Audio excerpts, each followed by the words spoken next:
Welcome to the Athena Wellness Podcast, the show that invites you to take a seat around the community fire and listen to stories that inspire. I'm your host, Kathy Robinson, author, coach, and founder of Athena Wellness, a company that's dedicated to supporting you on your journey to live more wholeheartedly. Hello, and welcome to episode 109. Thanks so much for joining me. I'm joined today by optimal health strategist Gunther Mueller.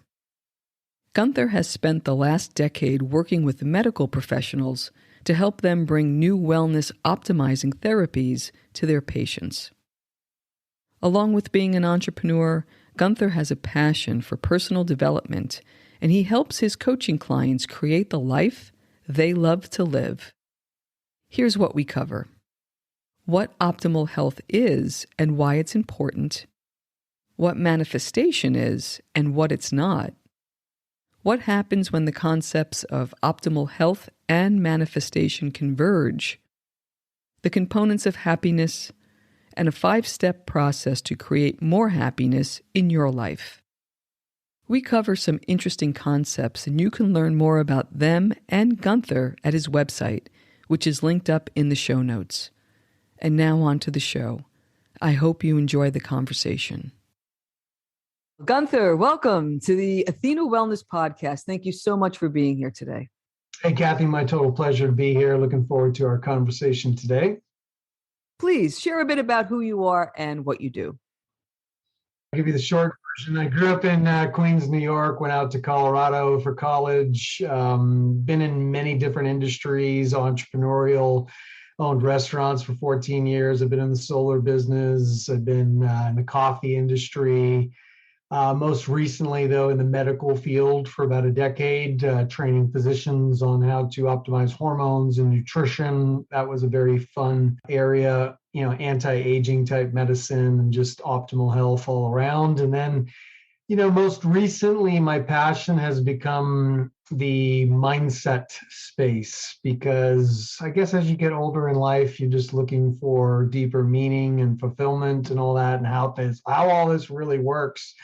And so I'm a magnetic mind coach today, where I work with entrepreneurs and business owners and professional people, teaching them the principles in the quantum physical reality as to how this thing we have in our skull really does work. So things like the neuroplasticity of the brain, the epigenetics of the brain, really changing the neural structure in the brain to actually experience different results in life. And so that's my passion. Most recently, I do a lot of business consulting and coaching and training and stuff like that. So got 3 beautiful kids. I actually live in Southern Arizona right now, actually the northern edge of Phoenix, in a little town called Anthem, where the theme is life in abundance since 1999. That is very apropos. There's 2 areas that we're going to be discussing today: optimal health and manifestation. So let's start with wellness. What is optimal health? It's a great question. What is optimal health? So every year you go for your annual checkup, right? And let's say you get your blood work done, you have a consultation, and I think most of your audience and listeners will resonate with this experience that the tests come back and everything's normal. Everything's fine. See you next year. But yet 60% of Americans deal with insomnia. I know most Americans have a D3 level that's around 25 or 30 when they do that test, but it's totally normal to have that. Most Americans do not have a high B12 level. Most Americans are struggling with eating healthier and maybe struggling to lose 10, 20, 30 pounds. I mean, we're reaching an obesity rate in this country of 50%, some statistics even 60%. And the definition of that is being 30 pounds overweight. So, what is optimal health? My quick definition is it's not being normal. You do not want to be normal. And I like to have a quick discussion just about insurance. So a lot of us have been trained somehow to think that our health insurance is going to keep us optimally healthy. And it's really the furthest thing from the truth. Your health insurance is catastrophe insurance, meaning think about your auto insurance. You don't get to use your auto insurance until there's a catastrophe of some sort. There's an accident. You don't get to use, your life insurance. If you're listening to this conversation right now, I know you have not used your life insurance. Think of your homeowner's insurance. Something bad has to happen in order for you to use your homeowner's insurance. And the allopathic model that we have in the United States is really around our health. You have to get sick in order to use your health insurance, other than your annual visit, maybe some included lab tests. It's very programmatic. And they're checking the boxes to see that your cholesterol is a certain level, and this is a certain level, and that's a certain level. And they'll tell you to, eat healthier, exercise more, and lose some weight. See you next year. My philosophy is you do not want to be normal. Because when you look around at normal, you see the illness and the disease that's happening all around us, from heart disease being the number one killer still of both men and women. The second leading cause of death in the United States is actually medical errors. Third leading cause is cancer. And the fourth leading cause is respiratory issues. We've seen plenty of that in the last couple of years. So what's the solution then? How do you become optimally healthy? Well, when you look at your lab slip and you look at the numbers that you get every year, let's take D3 for an example. The literature has been clear over the last 10 years that a D3 level below 50 gives you a 50% increased risk of all types of cancer. For women, a D3 level below 50 gives you a 6-fold increased risk of breast cancer. D3 plays roles in calcium absorption, so bone strength. There's a myriad of functions that D3 is responsible for. Yet most Americans will go do their test, and insurance allows you to do it once a year. And the average American scores is 25, 30, 35, definitely below 50. And 99% of the physicians that you'll be in touch with will say that's totally normal.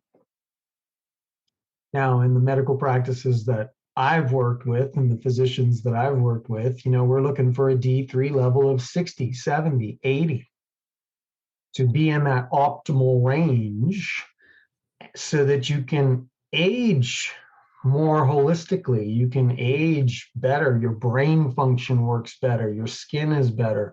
Your stamina is better. You sleep better at night. It just feels better to be you in your body.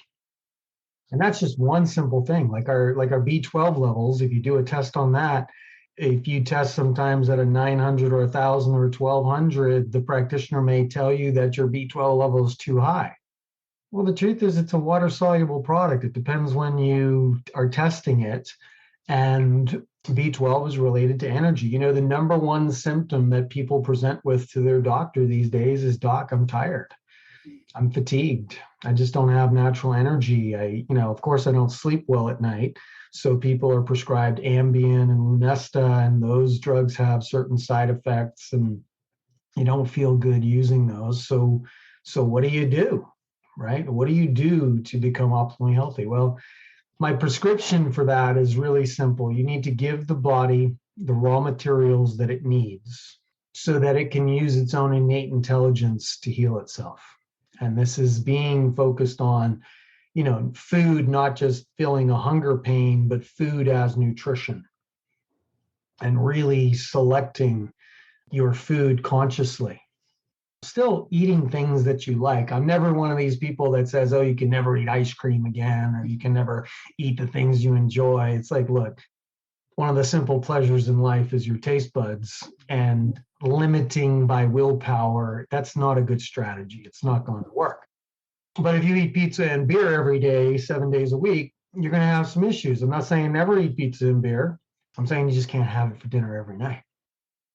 The average senior citizen spends the last 20 years of their life on 10 different prescription drugs.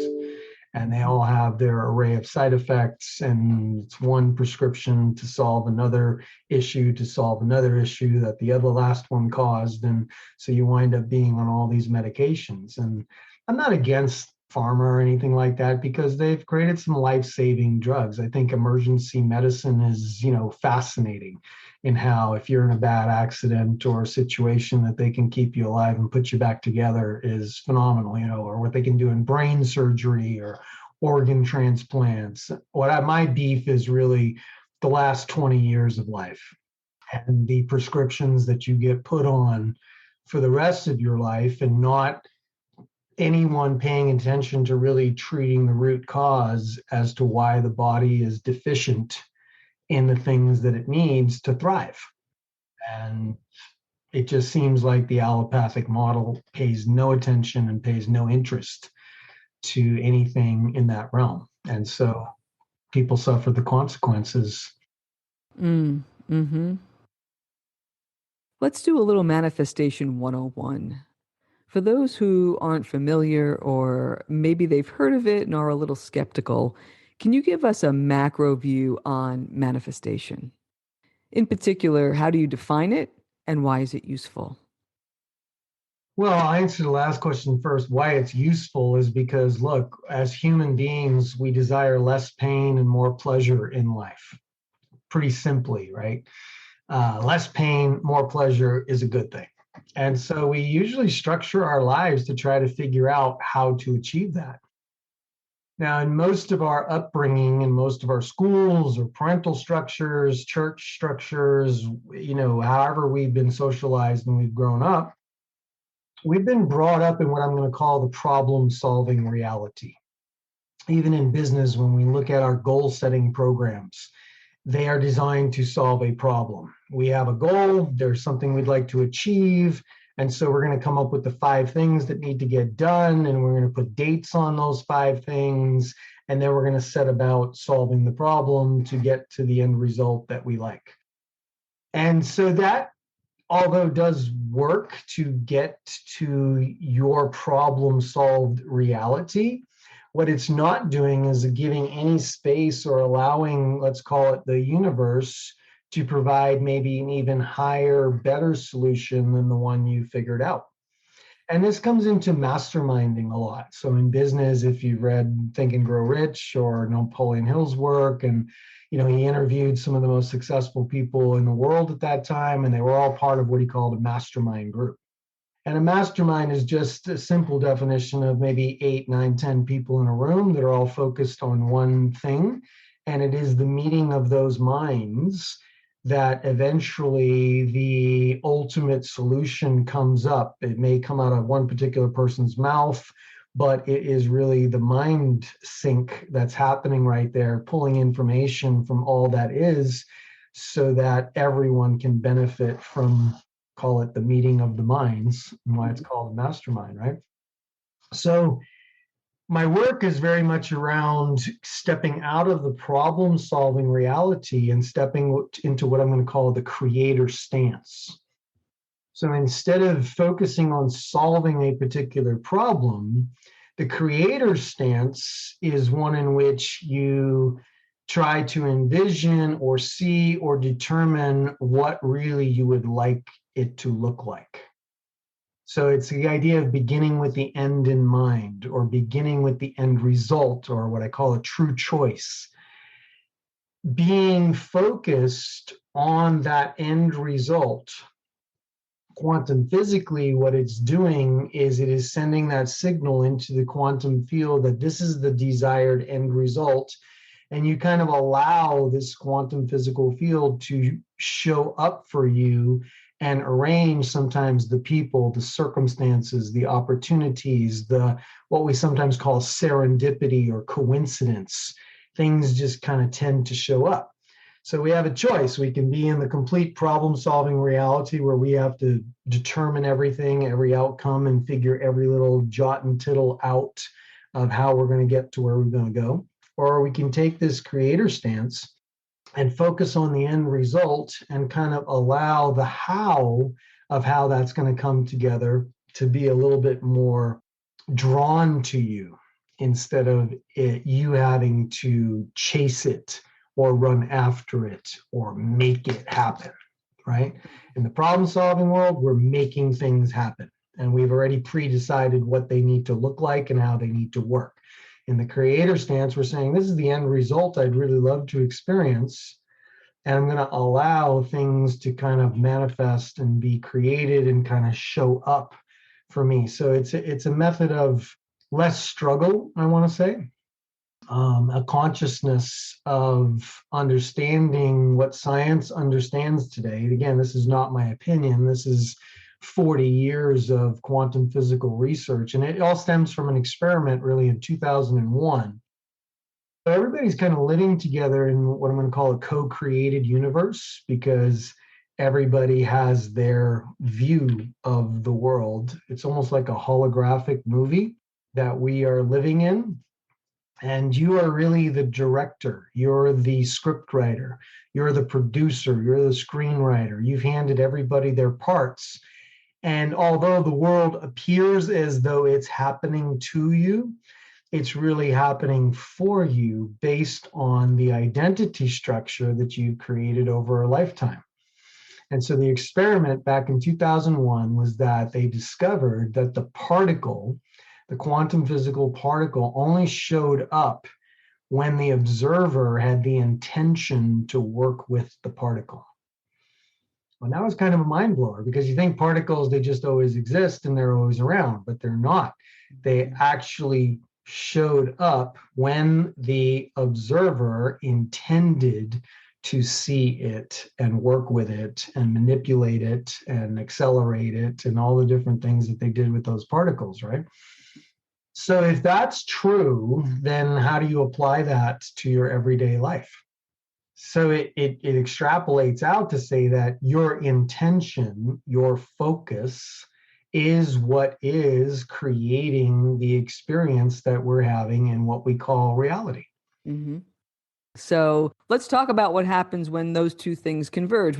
We were talking about optimal health and we've got manifestation. Can we give a concrete example of those two experiences? One where someone might be trying to use more force for an outcome versus manifesting. Yeah, absolutely. And health is a great place to use the example. So in the creator stance, what your focus would sound like is, I choose optimal health and vitality. I choose the experience. I choose the end result. My true choice is just to experience optimal health and vitality. The problem solving thing sounds like, I need to figure out what to do to prevent me from getting cancer. Or I need to figure out how to protect myself from this virus. Or I need to do X, Y, and Z so that I stay healthy. Do you hear the difference between the two perspectives? Mm-hmm. One is trying to solve the problem and protect what I don't want. And this is true in most people's realities. They know very much what they don't want. I don't want to be broke. I don't want to be homeless. I don't want to be alone. I don't want to be sad. I don't want to be embarrassed. I don't want to be this or that. We have a whole list of things we know that we don't want and we don't want to experience. But when I ask people, tell me what you do want, a lot of times there's a blank face. And the number one answer I get is, well, I don't really know. I don't know what I really want. What would you love to experience? What would you love to have just for no other reason than you want something because you want it? Not because you have to tell a story about it. You have to rationalize it. You have to give 56 reasons why you're allowed to have what you want. None of that. But think, for everybody listening right now, I want you to think, when's the last time that you actually chose something that you desired in your life simply, purely because you wanted it, and you wanted it just because you would love to experience something different than what you're experiencing generally or now? It's a very different mindset shift, because we generally make decisions in a number of ways. We do it by the process of elimination. Okay, we have 5 crappy choices and we choose the least crappy choice. And that's the one we go with. We can choose by consensus. Man, I don't really know what to do, so I don't really know what I want. So I'm going to check with 10 of my best friends on social media, and I'm going to do a survey, and I'm going to see what everybody else thinks. And based on what everybody else thinks, that's what I'm going to choose for me. So not really a true choice, but a choice based on consensus. Not choosing is also a choice, living your life by default. This is where you're just reacting and responding to stuff that shows up, and you're never really consciously choosing anything. You're just responding and reacting to what shows up. The process of elimination, things like that. These are the way that we generally think we're making good choices and we're choosing what's right for us. Very rarely have we been taught or encouraged to choose from a place of what we love. Not allowed a lot of times. We've been criticized for being a dreamer or being in our head too much or being an Imagineer. But that's really the essence of getting in touch with who you truly are and what it is you would truly love to experience, no matter what, no matter who's around you, parental influences, society, school, work, kids, in-laws, all the forces that are around us most of the time, but really getting centered in your own deep, true choice. That's a rare experience for a lot of people. Mm-hmm. And I think even if someone is aware of these two options, like I'm thinking about myself in corporate, and it was very much that first scenario that you described where you're making things happen because you've got budgets and you've got objectives and you are paid to achieve those. So for somebody who, and most of us occupy that world almost 100% of the time, how do you start to make that shift? It almost feels like, at least it was for me, almost like this dual track of I'm showing up and doing what I feel I need to do in the world while this other track is emerging, this other way, possible way of thinking. Is that fair? Yeah, it's fair. So when you're in the corporate world, of course, you are paid to produce an end result, right? Or you won't be there very long. The company has decided this is where we're going and this is what you need to do. And so, but in that experience of you being in the corporate world, you still get to choose how you're going to achieve that end result. You can choose to have an experience in your life in which you achieve your corporate objectives and corporate goals and the work that you need to do by focusing on how I want to experience that. So one of my choices is to be involved in a way in which things are easy, they're lucrative, and they're fun. These are the operating focuses that I have. No matter what the project, no matter what the task, the focus is easy, lucrative, and fun. And it's just quantum physically by focusing on that possibility actually gets drawn into your present moment experience. You see, if I have the disposition or the problem solving reality that this project is going to be hard, lame, difficult, it's going to suck, but I got to do it anyway. Well, guess what the reality is going to be? That project is exactly going to feel that way to you.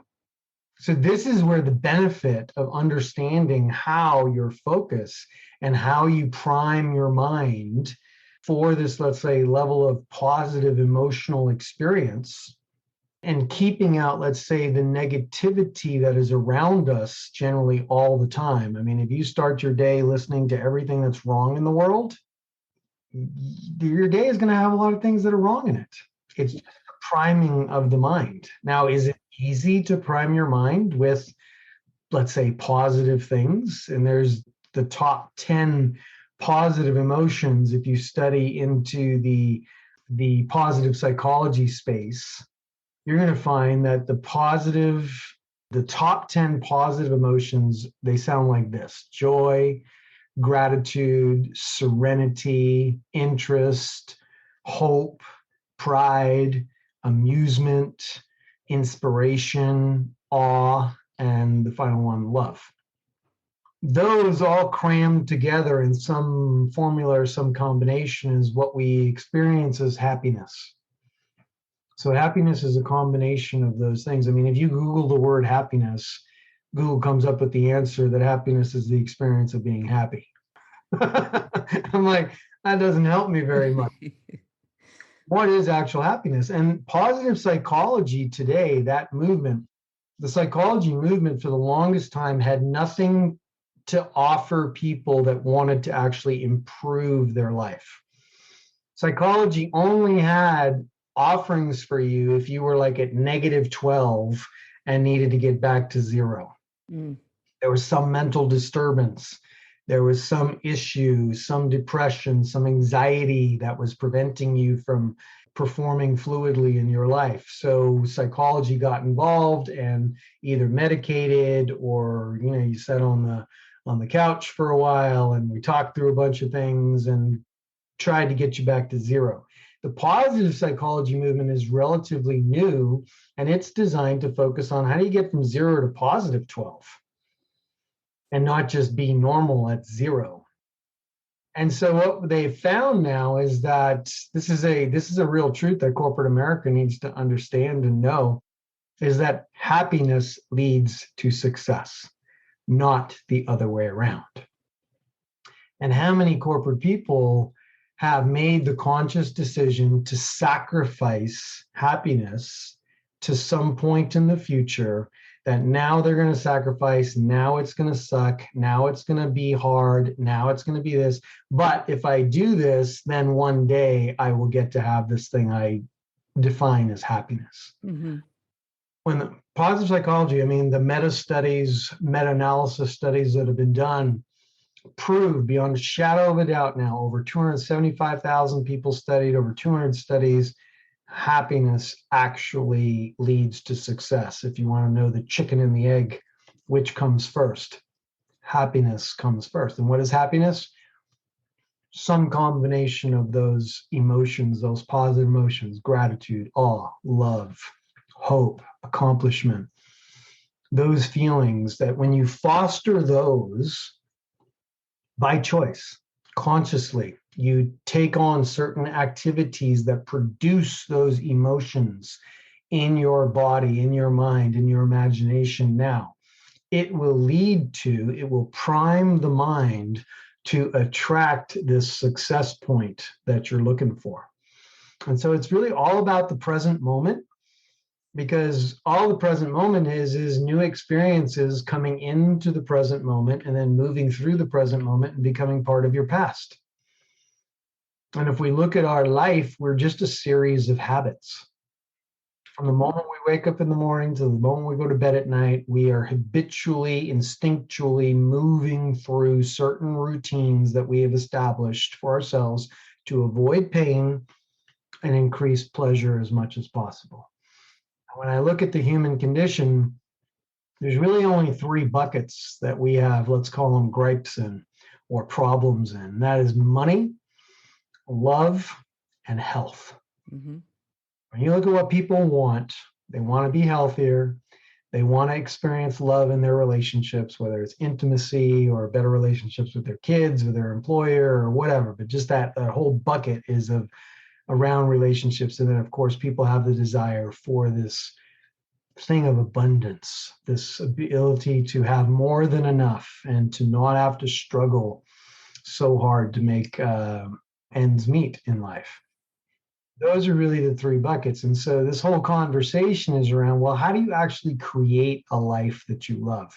How do you actually know what the ingredients are to a life that you really love in all those aspects, in career, in personal relationships, in health? Because how many successful people have you remembered, let's say, in your corporate life that have sacrificed? And they get to the Holy Grail, they get to that level of achievement and success, but their relationships didn't survive. Their health did not survive.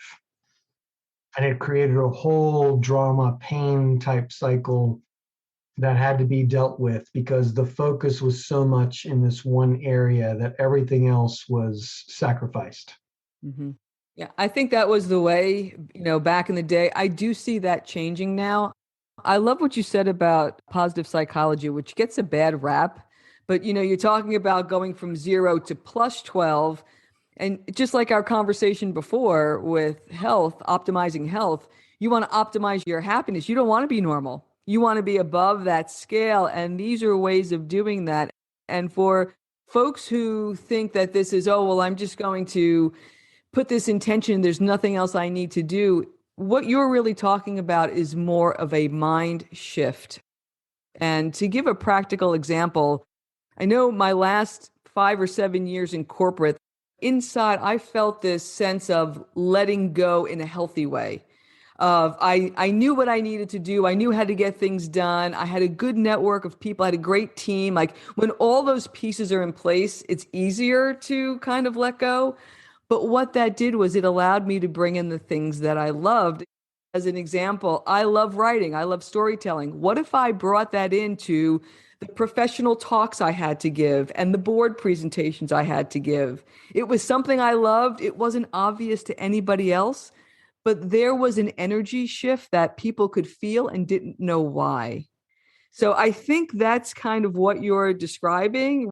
It's not this, oh, I wish for this. It's more of how do you change your mindset to embrace some of these other possibilities than the grind that can be.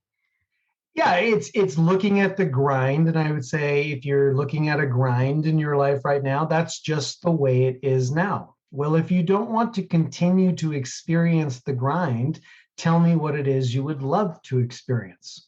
If you can't answer the question of what is not necessarily a better experience, but a different experience than the way it is now, you have to be able to tell me, well, what does that look like?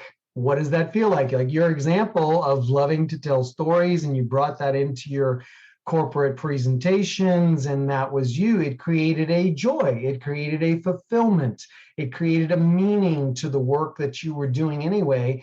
But you made a choice, you made a conscious decision that you were going to incorporate story into your job, into what the results that you had to produce. Why? Because it felt good. You liked doing it. See, sometimes it's just very simple. It's like, I do it because I love to do it. I do it because it brings me joy. Right. And I would say that without that, I probably would have never written my first book, right? That was the seed. And so for the listeners, this is very practical. It's not just setting an intention and something is going to magically appear. In my example, it took, for me anyway, it was a journey, but it was a journey that was more joyful because of those intentional choices. And then it did wind up in something that I always dreamed of, which was I would love to write a book someday. And so I just say that for context, I think, of what you're going to talk about next. So tell us about the process that you would suggest for folks. Yeah, so the first place to kind of start from is understanding or believing or even acknowledging that we live in a field of infinite possibilities. And if you can imagine it, it's possible. Anything that has ever been created in this world has been created twice. Once in the imagination and once in the three-dimensional world. I don't care if it's your house, your clothes, your car, your food, whatever it is was first imagined and then it was created in the three-dimensional world. One of my favorite examples of that is Steve Jobs standing on a stage telling everybody you're going to have 1,000 songs in your pocket. Right. And we were carrying around Walkmans and Discmans and had collections of cassettes and CDs when he had this vision. He didn't know exactly how it was going to come to pass, but he articulated the idea, the possibility of 1,000 songs in your pocket. Now, a bunch of smart people had to get to work, a bunch of engineers and, mechanics and material science and you name it had to come together to put all that in.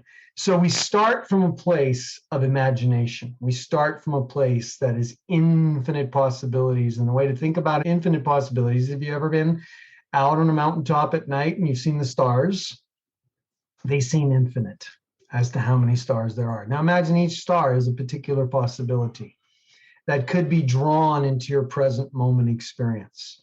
The way we choose one of those stars, the way we choose one of those possibilities is step one is having a true choice, determining a true end result, a true desire that is yours and yours alone, something, and you know you're in a true choice, you know you're in that place that if I was your coach and I was asking you, okay, I'd be like, Kathy, tell me why you want that. And if you told me some story as to why you want it, because when I get that, then I get to go here and then I get to have that, it's not a true choice. It's a stepping stone onto something else. So you say you want that, but it's going to get you this. So when you get this, then tell me what that gets you. Well, when I get that, then I'm going to have X and B and C and Y, and I'm going to have this thing. So if you answer the question, which would be my question is, why do you want that? And there's a story to tell about it, you're not at the true choice yet. You're not at the true end result, because a true choice and a true end result is not a stepping stone onto something else. So the true choice of I choose to experience optimal health and vitality is a true end result. It's like the buck stops there. Another true directional choice would sound something like, I choose to be the predominant creative force in my life. I just choose it. Why do I choose it? I choose it because I want it. I want to have that experience for no other reason than I would love to be the predominant creative force in my life. Another true choice, I choose to create a life that I love. Well, why do you want that? I want it just because I want it. I want to experience a life that I love in all aspects. Meaning, nature, purpose is another one that a lot of people are searching for. So a true choice there could sound like, I choose to live my true nature and purpose. I just choose it. I choose to live my true nature and purpose. Now, there may be a little bit of contemplation around that, like what are the ingredients of a life that feels like I'm living my true nature and purpose? What does that actually feel like? So for everybody listening, yes, this is step one is the hardest step, knowing what it is you truly want. You need to become prepared to be able to answer that question. So that's step one. Now, once you determine what it is you would truly want just because you want it, the second step is to get into the emotion of that end result. Now, this comes into, what do you do for a morning routine? What do you do for an end of day routine? Are you spending any time leveraging this muscle of imagination that you have? Because like I said, everything's been created twice, once in the imagination. We need to be able to crystallize a picture of the way we would love it to be. And a lot of people will say, well, I can't imagine things. I can't see anything in my mind. I'm too busy. Life is too stressful. I don't have time to do that. If you desire a different experience than the way it is now for you, you then don't want something different bad enough. If you can't find the time to find 10 or 15 minutes per day to just be for a moment and to remind your mind of what it is you would love to experience, then you just don't want it bad enough. Even though you talk a good game and you say a good game, the evidence is that you don't want it bad enough because you're not willing to do anything different to get it, right? So step one, have a true choice, clarity, being clear on the experience you would love to have. Step two, being able to get into the emotion of that end result.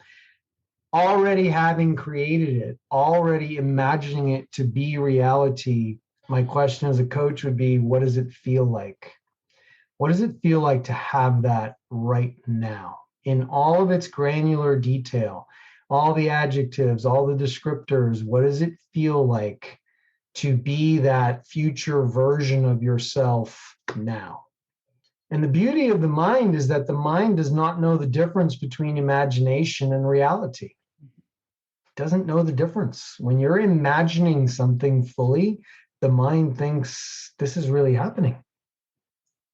Look at our Olympic athletes and our world record breakers and stuff like that. They spend at least half their time in their mind visualizing and anticipating winning and being on the medal stand and receiving the gold medal. They've been there before, they've experienced, they know what it feels like. They've imagined themselves being the winner, against all odds, against all competition, against no matter what reason. I am the new world record holder in this particular event. And every athlete will attest to the mental work that's being done. They're imagining the end result, the true end result of their dream, of their desire, of their vision. Because the secret is to manifestation and creation, we need to be it now in order to see it. And we have things flipped around. We think we need to see it in the world first in order to be a certain way. But the truth of the quantum physical creation and manifestation is that you need to be it now. So if you're trying to accumulate more money, or you're trying to accumulate more love, or you're trying to accumulate more health, the principle is of acting as if you are that now is a very important thing. What would that future version of yourself choose today? What would that future version of yourself do today? It's guiding your choices and actions. Yes. So that aspect of who you would love to become or you would love to experience, there's a congruence that needs to happen between the identity structure of who you are being now in relation to the reality that you're experiencing. Identity and reality are always congruent. So third step in the 5-step process is just to notice the way it is now. Not in a judgmental way, not in a way that the current reality is bad or needs to go and it's bad or terrible or some negativity around that, but becoming kind of an observer in your life and saying, look, the current reality, the current view of life right now is just the way it is now. And in this present moment, I can, by step 1 and step 2, choose something different. And so what we do in the mind is we create a structural tension between the way it is now and the way we would love it to be. Because the mind always likes to resolve tension. So we give it a tension to resolve by just observing the way it is now and the way I'd love it to be. And we allow the universe or the quantum physical field to make adjustments to the people, the circumstances, the places, the opportunities, the things that show up in the co-created universe that then become more congruently aligned with this desire or this true choice, this true end result that you would just love to experience. And you've spent some time getting into that emotion of the end result. Do you agree that structural tension is what trips some folks up because it's uncomfortable? Once you realize that where I am is not where I want to be. Yes. And from a coaching perspective, I find that can trip people up right out of the gate. Is that fair? It is fair because it's tied to perspective. And so what's very important to understand about the current reality is that it's just what is now. And you actually created the current reality. And hindsight is 2020. You can look back many times and say you've made these choices, created these habits, made those decisions, and you can pretty fluidly see how you got to the current moment. So taking responsibility in that moment, you may not like it, but you created it. Now that's good news, because if I created all that, well, then the good news is that I can create something different now. See, the power just needs to be reclaimed. You're not some powerless person in which the world is just happening to you and you're just this beacon of reaction and compensation and getting tossed around like a pinball in a pinball machine. Once you realize that you can reclaim your power of choice in the present moment and notice the way it is now, and choose a different experience for no other reason than you would just love to experience something different and keep the judgmental emotion out of it. So I never say, look, life is going to be better. I just say life is going to be different. It's just going to be a different experience than the way it is now, because as soon as we put better on it, it automatically makes the current reality worse.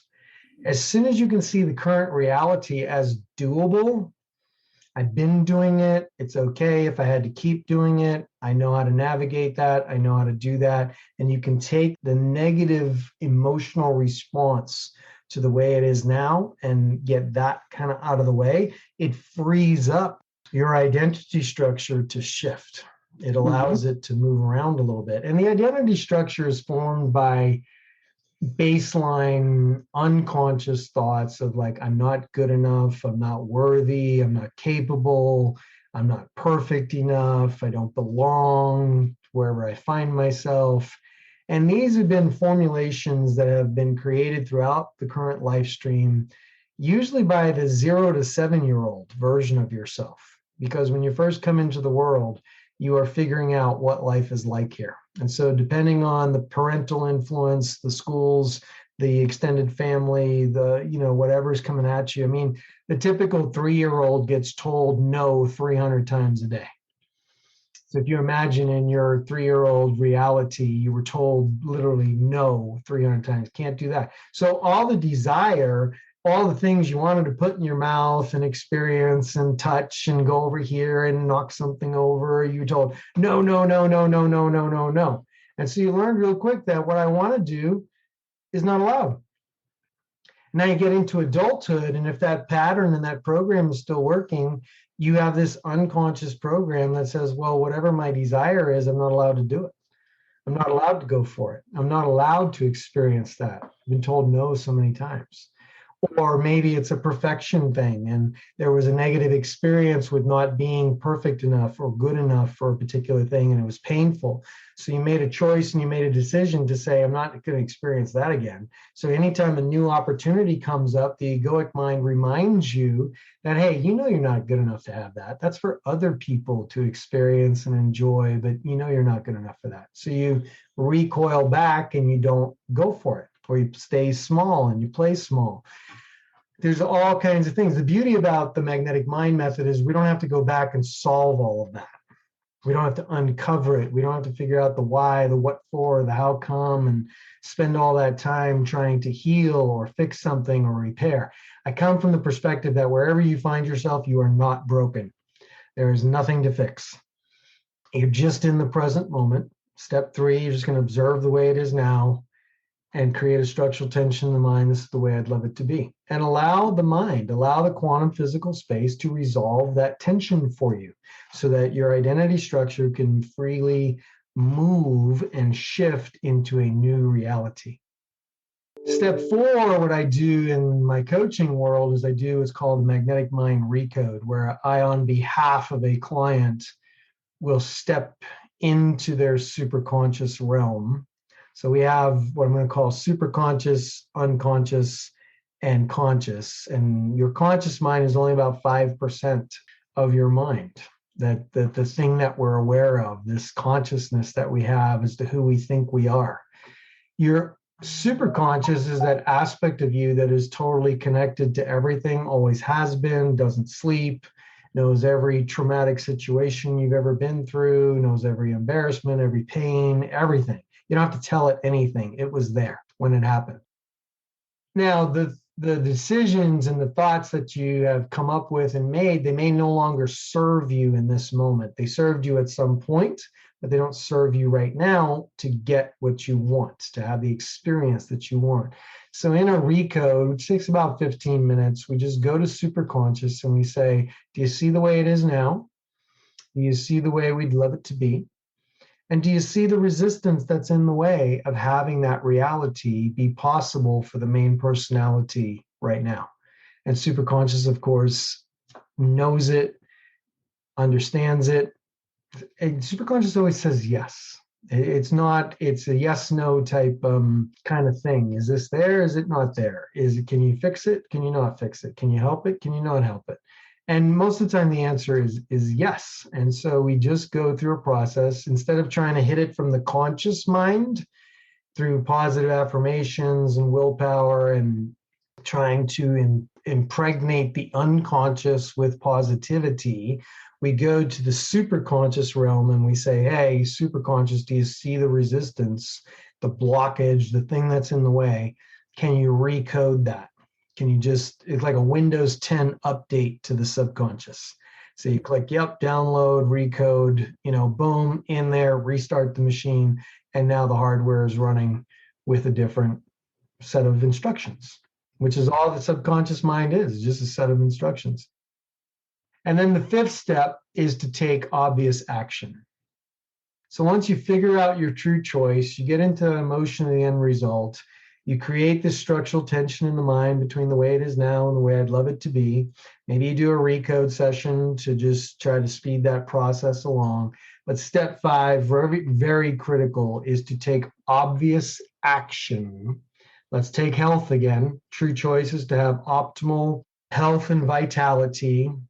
It's not about being normal, but it's about being optimal, healthy, vital, and just having that experience. Well, what would be an obvious action step to take so that you, as the main personality, could, as soon as possible, experience optimal health and vitality? It could be as simple as knowing that you need to drink more water and less soda, maybe hydrate a little bit more. It could be as simple as knowing that you have to choose to move your body every day, that you cannot just be a sedentary being and be congruent with someone that experiences optimal health and vitality. So it's asking your own superconscious basically as to, so what's obvious for me? What is the next obvious action step? And obvious is the key word, because a lot of times it's just staring you right in the face. It is completely obvious as to what you could do, should do now in order for you to be in more congruent alignment with this thing that you say you want. You see, saying you want something without the corresponding obvious action is just talk. But when you take an obvious action, you act on it now. You take an action in that direction. You're informing your superconscious and you're informing the quantum field that you are serious about this desire. And that action is received loud and clear. It basically sounds like this. Oh, the main personality that is Gunther, let's say, is serious about wanting this thing. It's obvious because he took action and moved in that direction. So we're going to get to work now, and we're going to help him get more of that end result, that end reality. Now, consistency is important. There has to be, when I say a true choice, I mean it's a true choice. It is a true lasting desire, and you will be committed to it until you realize it, until it comes into your space. If you're constantly switching gears, superconscious becomes very confused. It's like, what is it that Gunther really wants? Don't really know. It's unclear. So that's where we create chaos. We create a mishmash or a mixed up bag of end results, and nothing looks like we really wanted what we said we wanted, because we did not remain clearly focused on the end result of what we wanted. So that really is the simplicity or the practical application of how do you manifest something different in your life, a different experience from the way it is now. Wow. We covered a lot of ground, my friend. What is it that you would love to leave the listeners with? I'd love to leave them with the idea that you are really one series of habits after another. And when you look at your day and you look at your life, from the moment you wake up and decide what you're going to wear to what you're going to eat for breakfast and whether you're going to have a cup of coffee or not have a cup of coffee, these are all habits. And they've all been ingrained, and you do so many things unconsciously. It's time, if you want a different experience, to choose it now, not next year, not in 6 months. And it begins with kind of a morning ritual in which you begin to remind your mind of what it is you really want. And on my website, there's some connections to some tools that are around positive priming or morning ritual and things that listeners could take advantage of to at least get started in that direction. And again, taking baby steps is better than no steps. So it really comes down to, look, if you desire something different, you want something different, this is basically 40 years of quantum physical science chunked down into 5 practical steps. It doesn't get any simpler than this, and still people might be skeptical. They might balk and say, that's too hard, it's too complicated. I'm telling you, it does not get any easier than this right here. Okay. Excellent. And what's the best way for our listeners to get in touch? Where can they find you? The best place is dreamlifemasters.com, because I believe that creating your dream life requires a little bit of mastery, might require a little bit of instruction and guidance in how to really get this going in your life. But once you learn it, once you become it, once you know how to run yourself through the 5 steps, life becomes easier. Life becomes more fun. So how do we get into that state of being able to turn our thoughts into things? That's the ultimate goal. And so for life to become easier, to become more gracious, to become more pleasant, to be more of a flow state with your desires and the things that you want in life, is really, for me, the thing that's most worthy to work on, because it affects every area of your life. It really affects every spectrum of your personal life, your business life, every aspect of life. Beautiful. Quite an inspiring conversation, Gunther. Thank you so much for being here today. I really appreciate it. All right, thank you. Thank you, Kathy. Thank you so much for joining me today. I know there are many ways you can spend your time. Thank you for choosing to spend it with me.